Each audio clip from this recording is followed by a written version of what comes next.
Les portes vitrées de la Grand Crest Bank s'ouvrirent et Evan Carter entra, portant sa fille de 3 ans endormie contre son épaule.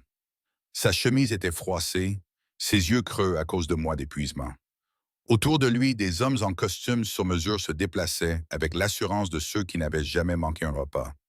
Evan s'approcha du comptoir VIP, la main tremblante, et sortit une carte bancaire usée, la seule chose que sa femme lui avait laissée avant de mourir. Sa voix était à peine plus forte qu'un murmure. Je veux juste voir mon solde. Personne ne savait ce que contenait cette carte, pas même lui. Evan n'avait pas dormi plus de 4 heures par nuit depuis 2 mois.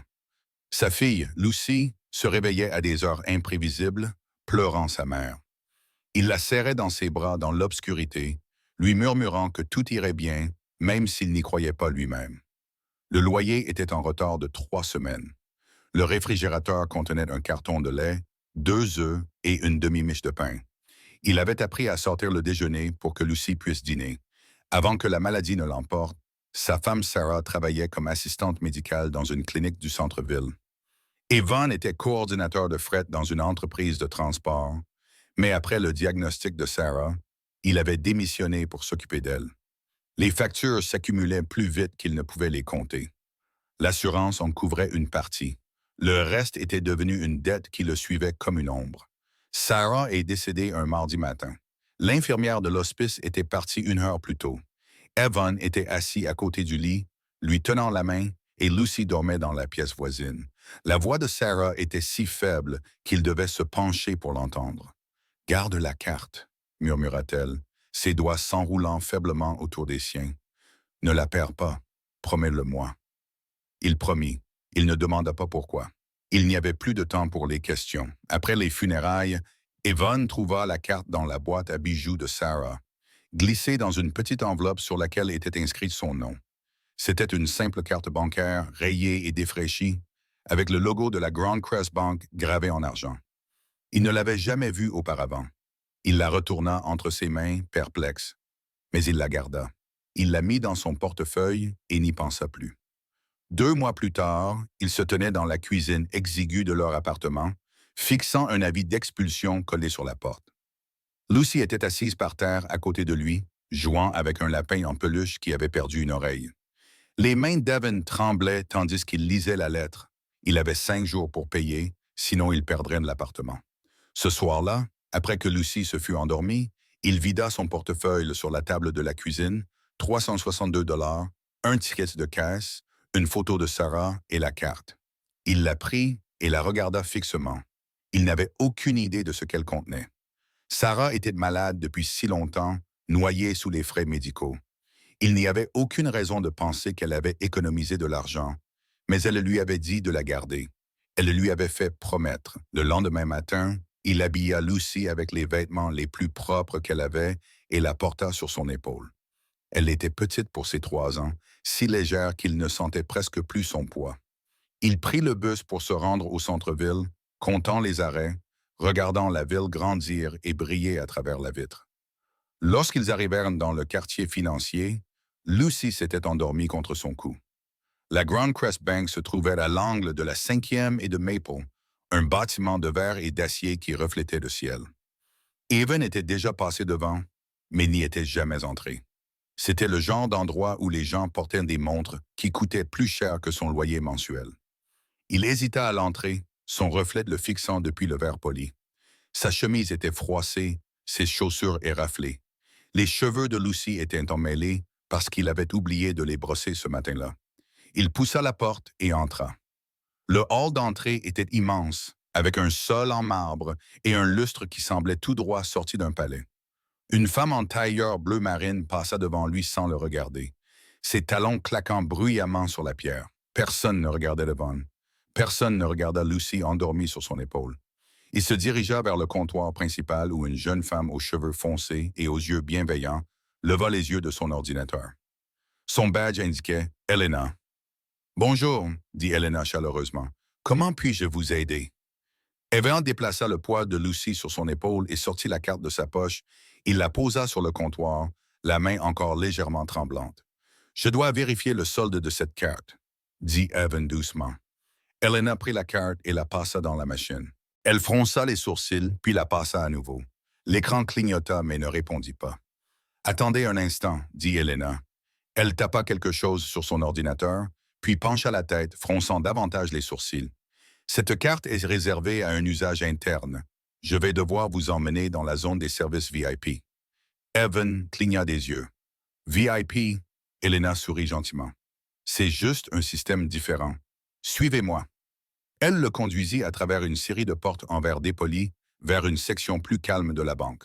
Les murs étaient recouverts de bois sombre et le mobilier semblait coûter plus cher que tout ce que possédait Devon. Quelques clients étaient assis dans des fauteuils en cuir, parlant à voix basse à des consultants vêtus de costumes coûteux. Helena fit un geste vers un bureau situé au fond. « Attendez ici, je vais chercher quelqu'un pour vous aider. » Evan s'assit prudemment, ajustant Lucy pour qu'elle puisse se reposer plus confortablement. Il jeta un coup d'œil autour de lui, sentant le poids des regards posés sur lui. Un homme en costume rayé lui jeta un coup d'œil, puis détourna les yeux avec un mépris à peine dissimulé. Puis la porte d'un bureau privé s'ouvrit et une femme en sortit. Elle était plus jeune qu'Evan ne l'avait imaginé, peut-être au début de la trentaine, avec des traits anguleux et les cheveux tirés en arrière en une queue de cheval lisse. Elle portait un blazer noir et des talons qui faisaient résonner ses pas comme le gavel d'un juge. Son regard balaya Evan, s'attardant sur sa chemise froissée, sa fille endormie, la fatigue qui se lisait sur son visage. Son expression ne changea pas, mais quelque chose de froid brillait dans son regard. Helena s'approcha d'elle et lui parla à voix basse, lui tendant la carte. La femme jeta un coup d'œil à la carte, puis à Evan, et ses lèvres esquissaient en quelque chose qui n'était pas tout à fait un sourire. Elle s'approcha, ses talons claquant sur le sol. « Je suis Victoria Hale, responsable de compte senior. Helena m'a dit que vous aviez besoin d'aide avec cette carte. » Evan acquiesça. « Je veux juste vérifier le solde. » Victoria haussa légèrement les sourcils. « Vous ne connaissez pas le solde? »« Non, » admit Evan. « Ma femme me l'a laissé avant de mourir. Je ne m'en suis jamais servi. » L'expression de Victoria resta neutre, mais on pouvait lire une légère trace d'amusement dans ses yeux, le genre d'amusement que les gens affichent lorsqu'ils pensent déjà connaître la chute. Elle prit la carte des mains d'Helena et retourna à son bureau. Evan la suivit, toujours avec Lucy dans les bras. Victoria s'assit et fit signe à Evan de s'asseoir en face d'elle. Il s'assit prudemment, comme si la chaise risquait de se casser sous son poids. Elle inséra la carte dans son terminal et commença à taper. « Alors, » dit Victoria sans lever les yeux, « vous avez gardé cette carte pendant 2 mois sans jamais penser à vérifier son solde. » Evan serra les mâchoires. Je ne pensais pas qu'il y avait quoi que ce soit dessus. Les doigts de Victoria volaient sur le clavier. « Alors pourquoi venir maintenant? » La voix d'Evan était calme, parce que je n'ai plus d'autres options. Victoria leva les yeux vers lui, le regard froid et inquisiteur. « Je vois. » Elle reporta son attention sur l'écran. Le système met plus de temps que d'habitude à se charger, et pendant un moment, le seul bruit était le faible ronronnement de la climatisation. Evan observa son visage, essayant de déchiffrer son expression, mais elle ne laissa rien paraître. Puis l'écran changea. Victoria se figea. Ses doigts cessèrent de bouger. Ses yeux s'écarquillèrent légèrement et son visage pâlit. Elle se pencha en avant, fixant le moniteur comme s'il lui avait montré quelque chose d'impossible. Le cœur d'Evan se mit à battre à tout rompre. « Qu'y a-t-il? » Victoria ne répondit pas. Elle cligna des yeux, puis regarda à nouveau l'écran, comme si elle s'attendait à ce que les chiffres changent. Sa main se déplaça vers la souris, cliquant sur plusieurs onglets. Des mouvements désormais plus rapides, presque frénétiques. Helena, qui se tenait à proximité, remarqua le changement. « Mademoiselle Hale, tout va bien? » La voix de Victoria était tendue, à peine maîtrisée. « Allez chercher M. Phillips. » Helena hésita. « M. Phillips est en réunion pour le moment. » Victoria s'énerva. Helena s'éloigna précipitamment. Evan se pencha en avant, le cœur battant à tout rompre. « Qu'est-ce qui ne va pas? Il y a un problème avec la carte? » Victoria le regarda enfin, et, pour la première fois depuis qu'il était entré dans la banque, il n'y avait aucune condescendance dans ses yeux, seulement de la stupéfaction et autre chose, de la peur. « Monsieur Carter, » dit Victoria lentement, comme si elle choisissait chaque mot avec soin. « À quand remonte la dernière fois où vous avez parlé à votre femme de ses finances? » Evan sentit sa gorge se serrer. Elle ne parlait jamais d'argent. Nous avions à peine de quoi joindre les deux bouts. Je ne comprends pas. Victoria tourna l'écran vers lui. Evan fixa l'écran. Au début, les chiffres n'avaient aucun sens. Ils étaient trop élevés, disposés d'une manière qui semblait impossible. Il cligna des yeux, essayant de comprendre ce qu'il voyait. Le solde indiquait 68 423 650. Evan eut le souffle coupé. Sa vision se brouilla. Il agrippa le bord du bureau pour se stabiliser. « Ce n'est pas possible, murmura-t-il. La voix de Victoria était neutre. Le système ne fait pas ce genre d'erreur. Evan secoua la tête, l'esprit en ébullition. C'est impossible. Sarah travaillait dans une clinique. Nous n'avions rien. Nous ne pouvions même pas payer son traitement. Alors d'où vient cet argent? Demanda Victoria, perdant son sang-froid. Car d'après nos registres, ce compte est actif depuis 3 ans et les dépôts ont été effectués à intervalles réguliers par une fiducie médicale privée. Les mains d'Evan tremblaient. Lucy remua sur son épaule, sa petite main agrippant sa chemise. Il la serra plus fort, comme si elle était la seule chose réelle qui lui restait au monde. « Je ne sais pas, » répondit-il d'une voix rauque. « Je ne sais rien à ce sujet. » Victoria le fixa, le regard impénétrable. Autour d'eux, le salon VIP était devenu silencieux. Les autres clients avaient remarqué l'agitation et avaient cessé de parler pour se tourner vers eux. Victoria se cala dans son fauteuil, tapotant l'accoudoir du bout des doigts, et murmura, presque pour elle-même. « 7 millions de dollars, dit-elle doucement, et il ne le savait même pas. Evan baissa les yeux vers Lucy, dont le visage était paisible dans son sommeil, inconsciente de la tempête qui se déchaînait autour d'eux. Son esprit tournait à toute vitesse, essayant de comprendre. Sarah n'avait jamais parlé d'argent. Elle n'avait jamais rien dit, mais elle lui avait demandé de garder la carte. Elle le lui avait fait promettre. Et maintenant, assis dans cette banque froide et scintillante, Evan réalisait que sa vie venait de changer d'une manière qu'il ne pouvait contrôler, d'une manière qu'il ne comprenait pas, et il n'avait aucune idée de ce qui allait se passer ensuite. Evan ne pouvait pas bouger. Le chiffre sur l'écran le fixait, froid et impossible. 78 423 650 dollars. Il le relut, plus lentement cette fois, comme si le lire différemment pouvait changer ce qu'il disait. Mais cela ne changea rien. Lucy se blottit contre son épaule, son souffle chaud sur son cou. Il ajusta automatiquement sa prise sur elle, son corps bougeant alors que son esprit restait figé. Victoria l'observait avec une expression qu'il ne pouvait déchiffrer. De la suspicion peut-être, ou de l'incrédulité. Elle se pencha légèrement en avant, les doigts entrelacés sur le bureau. « Monsieur Carter, » dit Victoria avec précaution, « j'ai besoin que vous soyez très honnête avec moi maintenant. Avez-vous une idée d'où vient cet argent? » Evan secoua la tête.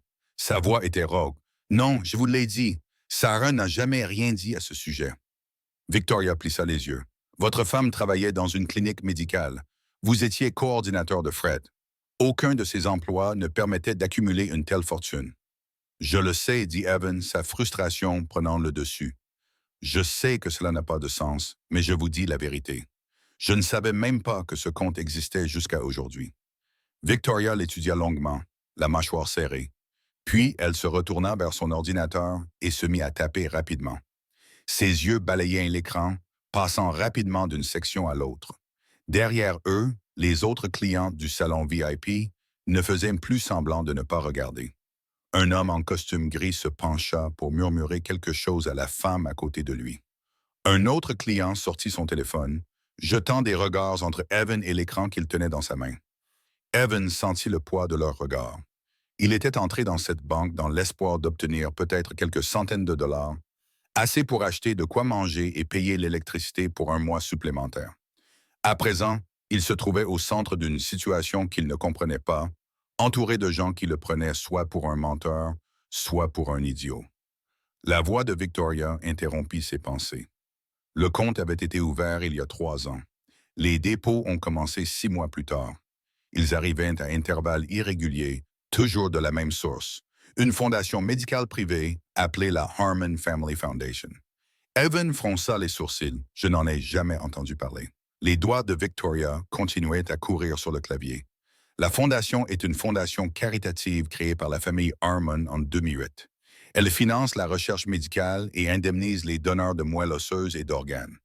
Elle leva les yeux vers lui, le regard perçant. « Cela vous dit-il quelque chose? » L'esprit d'Evan s'emballa. Sarah n'avait jamais mentionné de don. Elle était en bonne santé jusqu'à ce qu'elle ait le cancer. Et même alors, elle était trop malade pour penser à quelqu'un d'autre que Lucy. Il essaya de se souvenir si elle avait déjà parlé d'une intervention médicale, d'un don, de quoi que ce soit qui puisse expliquer cela. Rien ne me vient. Je ne sais pas, dit Evan doucement. Elle ne m'a jamais parlé de tout cela. Victoria pinça les lèvres. Elle fit défiler plusieurs autres écrans, puis s'arrêta. Ses yeux s'écarquillèrent légèrement et elle se cala dans son fauteuil. Quoi? Demanda Evan, le cœur battant. Qu'y a-t-il? Victoria ne répondit pas immédiatement. Elle fixait l'écran, le regard impénétrable. Puis elle regarda Evan et, pour la première fois, la froideur de ses yeux s'adoucit légèrement. Votre femme a fait un don de moelle osseuse, dit Victoria doucement. Il y a 4 ans. Le receveur était un enfant, le fils de la famille Harmon. Evan sentit l'air quitter ses poumons. Quoi? Victoria tourna à nouveau l'écran vers lui. L'écran affichait un document numérisé, ancien et légèrement décoloré, avec la signature de Sarah en bas. La date remontait à 4 ans. Evan reconnut immédiatement son écriture. La façon dont elle bouclait son S, la minutie avec laquelle elle traçait les pointes de ses yeux. Elle ne voulait pas que vous le sachiez, dit Victoria d'une voix plus douce. D'après ces documents, elle a demandé à rester totalement anonyme. Le don a été traité par un service médical tiers et un fonds a été créé pour la dédommager après l'intervention. Elle avait précisé que les fonds devaient être conservés jusqu'à son décès, moment auquel il te serait transféré. Les mains d'Evan tremblaient. Il assaya Lucy avec précaution sur la chaise à côté de lui, de peur de la faire tomber. Sa vision se brouilla et il pressa ses paumes contre ses yeux, essayant de respirer. Sarah avait fait cela. Elle avait sauvé la vie de quelqu'un et elle n'en avait jamais dit un mot. « Pourquoi ne m'en a-t-elle pas parlé ?» murmura Evan, plus à lui-même qu'à Victoria. Victoria répondit d'une voix calme. « Peut-être ne voulait-elle pas que tu te sentes redevable, ou peut-être ne voulait-elle pas que tu t'inquiètes. » Evan baissa les yeux vers ses mains. Elles étaient rugueuses, cailleuses à force de transporter des cartons et de récurer des sols pendant des mois, faisant tous les petits boulots qu'il pouvait trouver pour nourrir Lucy.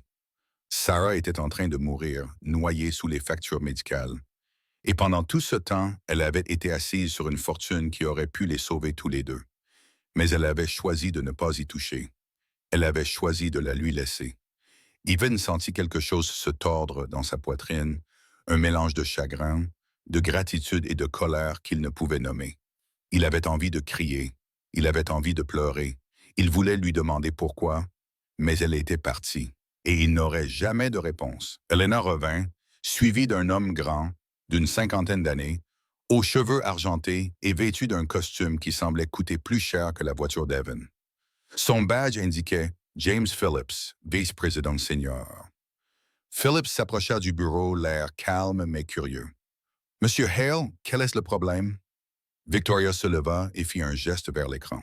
Phillips se pencha, ses yeux scrutant le moniteur, ses sourcils levés, et il jeta un coup d'œil à Evan, puis revint à l'écran. « Je vois, » dit Phillips lentement. Il se redressa et tendit la main vers Evan. « Monsieur Carter, je suis James Phillips. Je comprends que cette matinée a été surprenante pour vous. » Evan lui serra faiblement la main. « C'est le moins qu'on puisse dire. » Phillips acquiesça et prit place à côté de Victoria. « Avant de continuer, je dois vérifier certaines choses. Ce compte est légitime, mais vu les circonstances, nous devons nous assurer que tout est en ordre. » Mademoiselle Hale affichait les documents relatifs à la fiducie. Les doigts de Victoria coururent rapidement sur le clavier. Un nouveau document apparut à l'écran, rempli de textes juridiques. Phillips se pencha en avant et se mit à lire en silence. Evan l'observait, l'estomac noué. Après un long moment, Phillips se redressa. Tout semble en ordre. La fiducie a été créée par la fondation Harmon Family et la bénéficiaire est Sarah Carter, avec pour instruction de transférer la totalité du solde à Evan Carter à son décès. Le certificat de décès a été déposé il y a 2 mois, ce qui a déclenché le protocole de transfert. Evan sentit sa gorge se serrer. « Donc, c'est vrai. » Phillips acquiesça. « C'est vrai. » La voix de Victoria était tendue. « Monsieur Phillips, avec tout le respect que je vous dois, c'est très inhabituel. Le compte est inactif depuis des années et il s'active soudainement avec un solde de 68 millions de dollars. Nous devons procéder à un audit complet avant. Phillips leva la main. Mademoiselle Hale, je comprends vos préoccupations, mais ce n'est pas un compte frauduleux. La Fondation Harmon Family est l'une des organisations caritatives les plus réputées du pays. Si elle a créé cette fiducie, c'est de manière légale et en toute transparence. Victoria serra les mâchoires, mais ne dit rien. Evan pouvait voir le conflit dans ses yeux. Elle l'avait mal jugé et elle était maintenant confrontée à la réalité. Il n'était pas celui qu'elle croyait. Phillips se tourna vers Evan, l'air aimable. Monsieur Carter, je sais que tout cela est bouleversant. Vous pouvez prendre le temps de digérer tout cela. Nous pouvons fixer un autre rendez-vous pour discuter des options qui s'offrent à vous pour gérer le compte. Evan le fixa du regard. Des options? Phillips acquiesça. Vous devrez décider comment vous souhaitez gérer les fonds, les investissements, les fiducies pour votre fille, la planification successorale. Nous avons des conseillers qui peuvent vous aider à vous y retrouver. Evan sentit une vague de panique monter en lui. Il était venu ici pour trouver assez d'argent pour payer son loyer. Maintenant, on lui disait qu'il avait besoin d'une planification successorale. Il ne comprenait pas la moitié de ses mots. « Je ne sais rien des investissements », dit Evan, la voix brisée. « Je voulais juste m'assurer que Lucy ait de quoi manger. » L'expression de Phillips s'adoucit. « Je comprends. Et nous allons vous aider, mais vous devez d'abord prendre le temps de respirer. Cet argent est à vous. Il ne va pas disparaître. » Evan baissa les yeux vers Lucy, qui dormait toujours dans le fauteuil à côté de lui. Sa petite main agrippait le bord de sa chemise. Son visage était paisible et inconscient. Il pensa à l'avis d'expulsion collé sur leur porte. Le réfrigérateur vide, les nuits où il était resté éveillé à se demander comment il allait survivre une semaine de plus.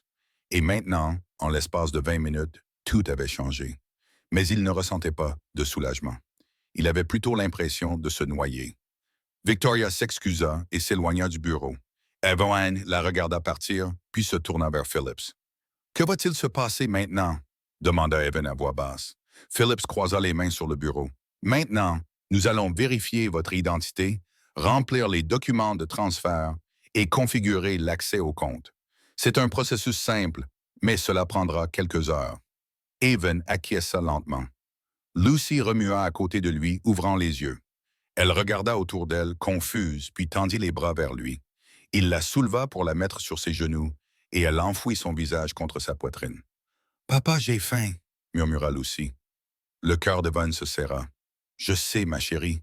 On va bientôt te donner quelque chose à manger. » Philip sourit gentiment. « Il y a un café au rez-de-chaussée. Pourquoi ne pas emmener votre fille manger quelque chose? Revenez dans 1 heure et tout sera prêt. » Evan hésita. Il ne voulait pas partir. Il avait peur que s'il s'éloignait, tout cela disparaisse comme un réveil d'un rêve. Mais Lucy avait faim et il ne pouvait pas l'ignorer. « D'accord, » dit Evan. Il se leva et prit Lucy sur sa hanche. « Je reviendrai, » acquiesça Phillips. « Prenez votre temps. » Evan porta Lucy vers la sortie. En traversant le salon VIP, il sentit à nouveau des regards posés sur lui. Mais cette fois-ci, les regards étaient différents, moins critiques, plus curieux. Il poussa les portes en verre dépoli et se dirigea vers l'ascenseur. Le trajet fut silencieux, à l'exception de la douce respiration de Lucy.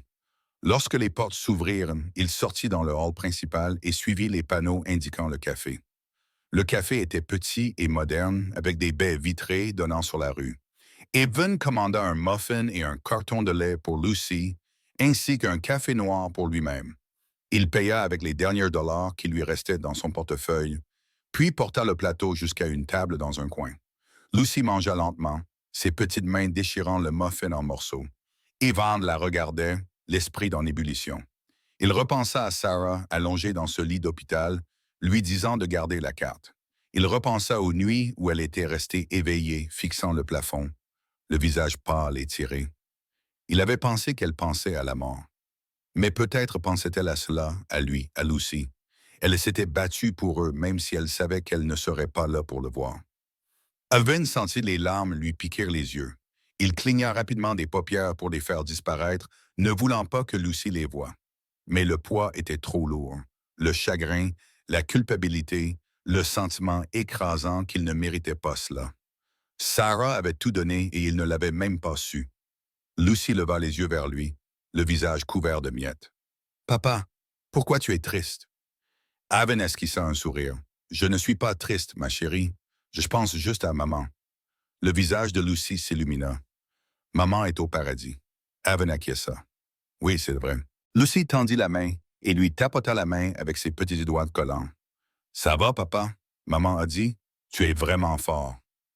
Van eut la gorge serrée. Il prit Lucy dans ses bras et la serra contre lui, enfouissant son visage dans ses cheveux. Elle sentait le lait, le sucre et un léger parfum floral, une odeur qui lui rappelait Sarah. « Je t'aime, Lucy, » murmura Evan. « Je t'aime aussi, papa, » répondit Lucy, la voix étouffée contre sa poitrine. Ils restèrent longtemps assis là, enlacés dans un coin du café, tandis que le monde continuait de tourner autour d'eux. Lorsqu'ils retournèrent au salon VIP, Elena les attendait. Elle leur sourit chaleureusement et leur indiqua le bureau de Victoria. « Mademoiselle Hale et M. Phillips sont prêts à vous recevoir, » dit Elena. Evan acquiesça et porta Lucy à travers les portes vitrées dépolies. Victoria et Phillips étaient tous deux assis à leur bureau, une pile de papier étalée devant eux. L'expression de Victoria était indéchiffrable, mais ses épaules étaient tendues, ce qui n'était pas le cas auparavant. Phillips se leva et fit signe à Evan de s'asseoir. « Monsieur Carter, nous avons terminé le processus de vérification. Tout est en ordre. Il ne nous reste plus qu'à obtenir votre signature sur quelques documents et le compte sera entièrement transféré à votre nom. » Evan s'assit lentement, Lucy perchée sur ses genoux. Il fixa les papiers devant lui, les mots se brouillant dans son esprit.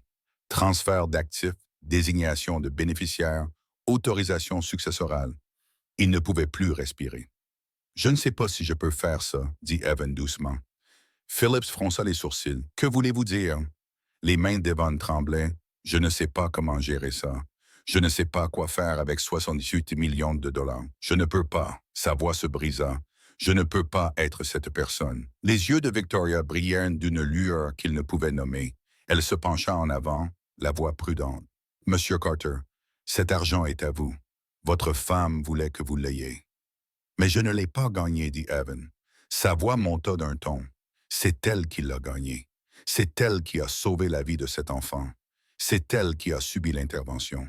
Je n'ai rien fait. J'étais juste... » Il s'interrompit, la gorge serrée. J'étais juste là. Lucy leva les yeux vers lui, les yeux écarquillés de confusion. « Papa. » Evan la serra contre lui, la poitrine haletante. Il avait l'impression de tomber, comme si le sol avait disparu sous ses pieds et qu'il n'avait plus rien à quoi se raccrocher. Victoria se leva et contourna le bureau. Elle s'agenouilla devant Evan, les yeux à la hauteur des siens. Pour la première fois depuis qu'il l'avait rencontré, il n'y avait aucune froideur dans son regard, seulement quelque chose de brut et d'honnête. « Monsieur Carter, » dit Victoria doucement, « votre femme ne vous a pas laissé cet argent parce que vous l'avez gagné.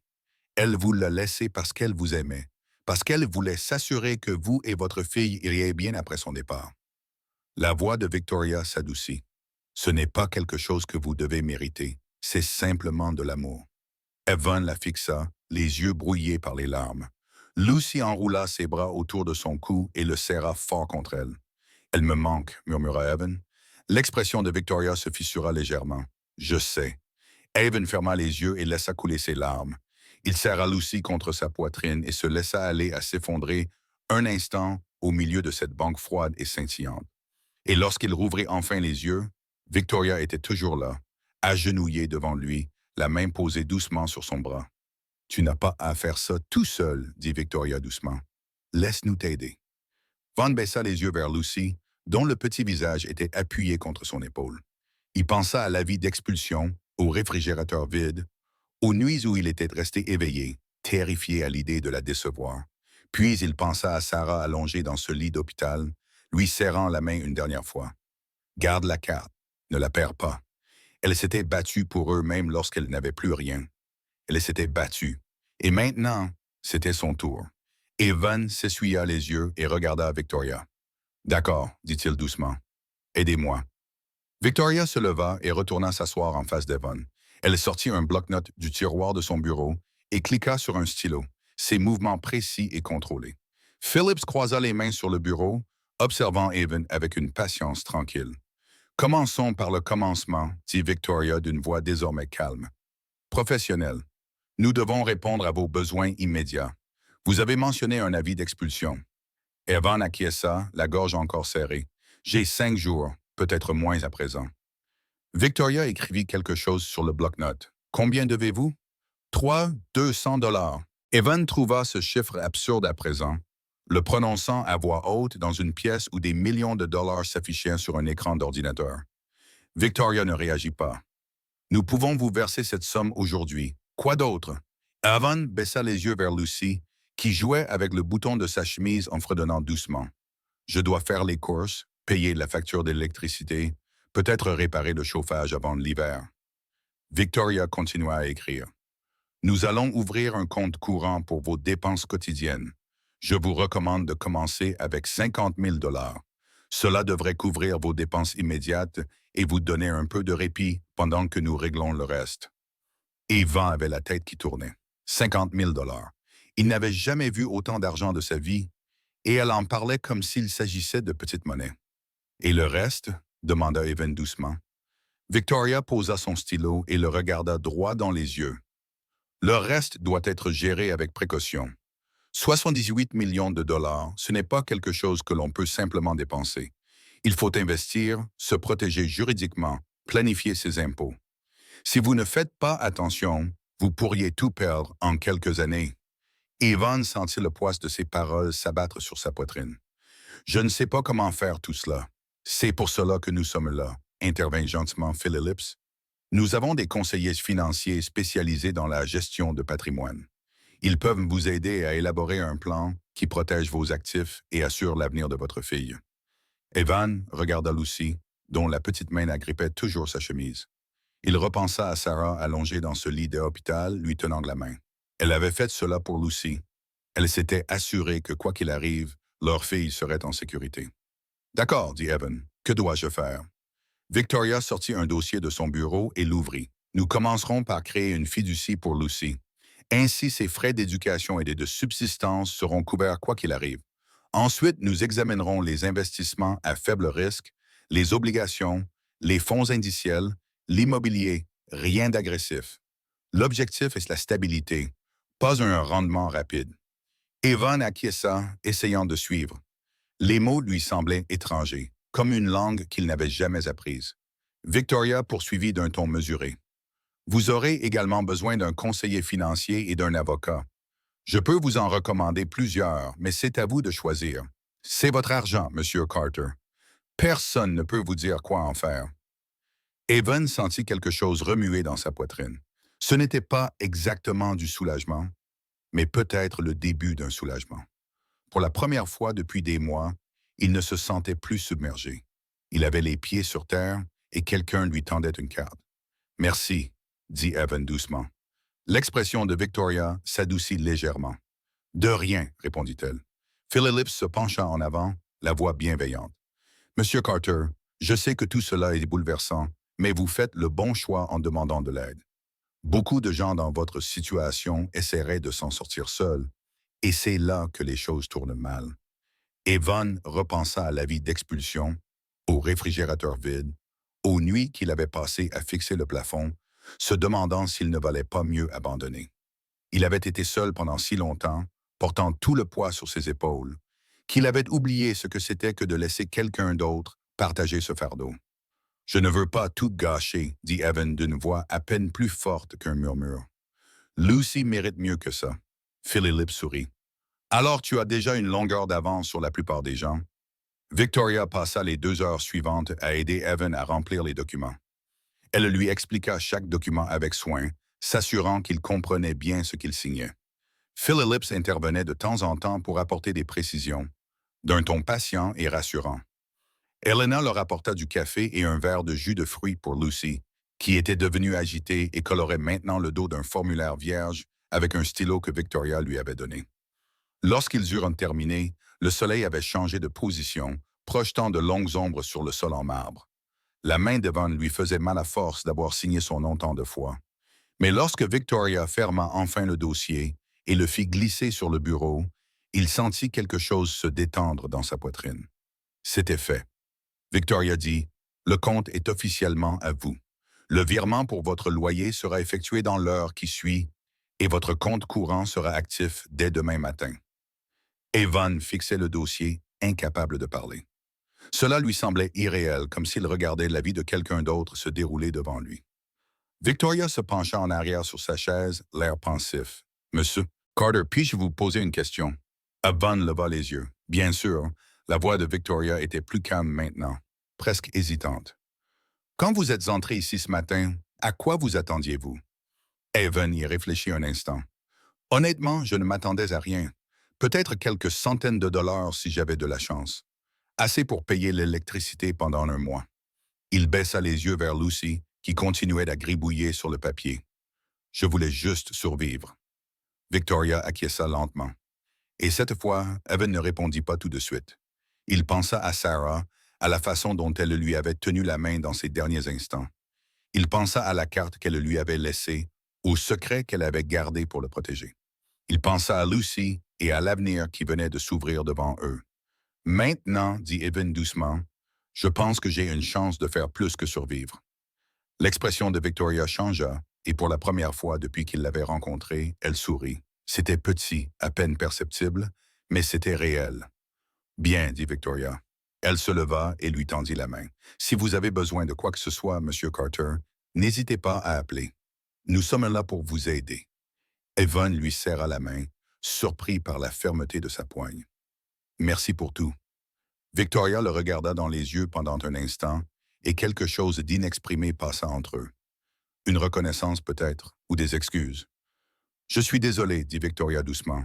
Pour tout à l'heure, je n'aurais pas dû vous juger. » Evan secoua la tête. « Ce n'est pas grave. J'aurais probablement fait la même chose. » Le sourire de Victoria s'estompa, remplacé par quelque chose de plus solennel. « Non, ce n'est pas grave. Je vois beaucoup de gens franchir ces portes, et j'ai pris l'habitude de faire des suppositions. Mais ce n'est pas une excuse. » Elle jeta un coup d'œil à Lucy, puis revint vers Evan. « Votre femme vous a donné quelque chose d'extraordinaire. Pas seulement l'argent, mais l'amour qui se cache derrière. » Je n'aurais pas dû ignorer cela. Evan sentit sa gorge se serrer à nouveau. Il acquiesça, ne se faisant pas confiance pour parler. Philip se leva également et lui tendit la main. « Prenez soin de vous, Monsieur Carter, et prenez soin de cette petite fille. » Evan lui serra la main. « Je le ferai. » Helena apparut à la porte, tenant une petite enveloppe. Elle s'approcha et la tendit à Evan. « Voici votre nouvelle carte bancaire. Elle sera active dès demain. Et voici ma carte au cas où vous auriez des questions. » Evan prit l'enveloppe, la main encore légèrement tremblante. « Merci, Helena. Vous avez été très gentille. » Helena lui sourit chaleureusement. « Bonne chance, Monsieur Carter. Tout ira bien pour vous et Lucy. » Evan prit Lucy dans ses bras, et elle enroula ses jambes autour de sa taille, ses petits bras autour de son cou. Il pouvait sentir son cœur battre contre sa poitrine, régulier et fort. « Prête à rentrer à la maison, ma chérie? » demanda Evan. Lucy acquiesça, le visage rayonnant. « On peut manger des nuggets de poulet? » Evan rit, surpris lui-même par le son de sa voix. « Oui, on peut manger des nuggets de poulet. » Et Evan traversa le hall de la Grand Crest Bank avec Lucy sur la hanche, l'enveloppe serrée dans sa main libre. Le sol en marbre brillait sous la lumière de l'après-midi et le lustre au-dessus scintillait comme dans un rêve. Mais cette fois, il ne se sentait pas petit. Il ne se sentait pas déplacé. Il poussa les portes vitrées et sortit sur le trottoir. La ville s'étendait devant lui, grande et indifférente, comme elle l'avait toujours été. Mais quelque chose semblait différent à présent. Le poids qui lui oppressait la poitrine depuis des mois avait disparu, remplacé par quelque chose de plus léger. Pas exactement du bonheur, pas encore, mais de l'espoir. Il marcha jusqu'à l'arrêt de bus et s'assit sur le banc, Lucy toujours dans ses bras. Elle posa sa tête sur son épaule, les yeux mi-clos, satisfaite. Evan baissa les yeux vers l'enveloppe qu'il tenait dans sa main. À l'intérieur se trouvait une petite carte en plastique, simple et banale. Mais elle représentait plus que de l'argent. Elle représentait l'amour de Sarah, son sacrifice, sa conviction qu'il pouvait prendre soin de leur fille même s'il n'y croyait pas lui-même. Il repensa à la dernière fois où il l'avait vue allongée dans ce lit d'hôpital, sa main froide dans la sienne. Elle l'avait regardée avec tant de confiance, tant de foi, que cela lui avait brisé le cœur. Et maintenant, il comprenait. Elle ne lui disait pas adieu. Elle lui disait Je prendrai soin de toi même après mon départ. Evan serra l'enveloppe contre sa poitrine et ferma les yeux. Merci, Sarah, murmura-t-il. Je te promets que je ne te décevrai pas. Lucy remua contre lui, sa petite voix endormie. Papa, on rentre à la maison? Evan ouvrit les yeux et la regarda. Oui, ma chérie, on rentre à la maison. Bosh, ça m'a... Soust. Le bus arriva quelques minutes plus tard, ses freins sifflant lorsqu'il s'arrêta. Evan se leva et porta Lucy à bord, passant sa carte devant le lecteur. Le chauffeur lui fit un signe de tête et Evan se dirigea vers un siège à l'arrière. Alors que le bus s'éloignait du trottoir, Evan regarda par la fenêtre la ville défiler. Les bâtiments, les gens, le bruit. Tout était comme ce matin. Mais lui, il avait changé. Il pensait à l'avenir, ce qu'il ne s'était pas autorisé à faire depuis longtemps. Il pensait à trouver un meilleur appartement avec un jardin où Lucy pourrait jouer. Il pensait à l'inscrire dans une bonne école avec des cours d'art et des sorties éducatives. Il pensait l'emmener à la plage peut-être, ou voir les montagnes, des endroits où Sarah avait toujours voulu aller mais n'avait jamais eu l'occasion. Il pensait la vivre plutôt qu'à simplement survivre. Le bus roulait bruyamment, les transportant à travers la ville, passant devant les tours scintillantes et les rues bondées, et pour la première fois depuis longtemps, Evan avait l'impression de pouvoir respirer. Lucy était endormie lorsqu'ils arrivèrent à leur arrêt. Evan la porta hors du bus et remonta le trottoir fissuré jusqu'à leur immeuble. La peinture s'écaillait toujours. L'escalier grinçait toujours, mais lorsqu'il ouvrit la porte et entra, l'appartement lui sembla différent.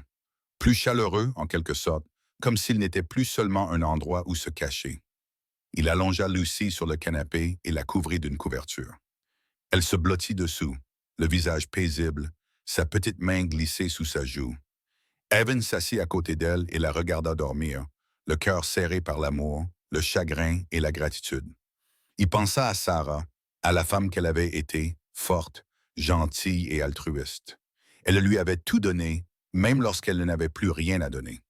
Et maintenant, c'était à lui d'honorer cela, de prendre soin de leur fille, de construire la vie dont Sarah avait rêvé mais qu'elle ne verrait jamais. Evan fouilla dans sa poche et en sortit la vieille carte bancaire usée. Il la retourna entre ses mains, passant son pouce sur la surface rayée. Ce n'était qu'un morceau de plastique, mais cela avait tout changé. Il se leva et se dirigea vers la petite table près de la fenêtre. Il ouvrit le tiroir et plaça la carte à côté de la photo de Sarah qu'il y conservait. Son visage lui souriait, figé dans un moment de bonheur dont il se souvenait à peine. Mais il s'y accrochait comme il s'accrochait à tout ce qu'elle avait laissé derrière elle. « Je t'aime, murmura Evan, et je vais te rendre fier. » Il ferma le tiroir et se retourna vers Lucy, toujours endormie sur le canapé. L'avis d'expulsion était toujours collé à la porte, mais cela n'avait plus d'importance. Demain, il paierait. Demain, il recommencerait à zéro. Ce soir, il allait simplement rester assis là, dans le calme de leur petit appartement, et s'accrocher à la seule chose qui comptait, sa fille et le souvenir de la femme qui les avait sauvés tous les deux. Dehors, le soleil plongeait sous l'horizon, plongeant la ville dans des tons dorés et orangés. Et à l'intérieur, Evan était assis à côté de sa fille, la regardant dormir et se laissant croire que peut-être, juste peut-être, tout allait bien se passer.